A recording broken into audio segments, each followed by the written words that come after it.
नाशिक जिल्ह्यातील निफाड तालुका पुन्हा एकदा हादरला आहे. श्रद्धेच्या आड दडलेल्या विकृत वास्तवाचा धक्कादायक पर्दाफाश समोर आला आहे.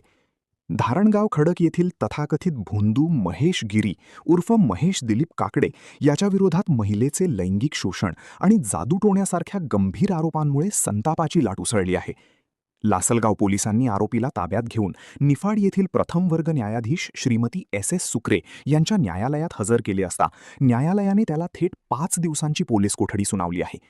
सरकारी अभियोक्ता ॲडव्होकेट मनोज तोरणे यांनी न्यायालयात ठाम आणि आक्रमक युक्तिवाद करत हा गुन्हा अत्यंत गंभीर स्वरूपाचा असल्याचे स्पष्ट केले आणि 7 दिवसांच्या कोठडीची मागणी केली.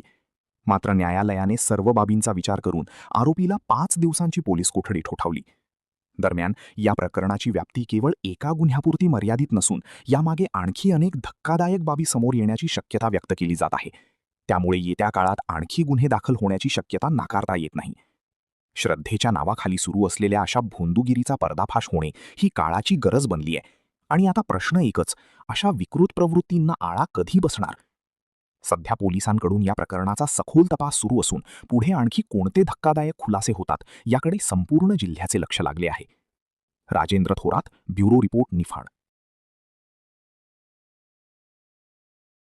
धारणगाव खडक येथील महाराज महेशगिरी काकडे या इसमाविरुद्ध एका पीडित महिलेने तिच्यावरती अत्याचार झाला आणि त्या ठिकाणी महाराजाने दैवी शक्ती असल्याचा धाक दाखवून तिच्यावर अत्याचार केला अशी एक आमच्याकडे तक्रार आली. त्यावर आम्ही गुन्हा दाखल केला होता.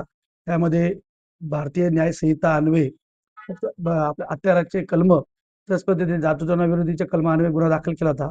काल आम्ही सदर इसम कथित बाबा त्यांना आम्ही अटक केली आणि अटक केल्यानंतर आज रोजी माननीय न्यायालयासमोर हजर केले. आमची बाजू मांडून आम्ही तपासासाठी 7 दिवसाची पोलीस कोठडी मागितली.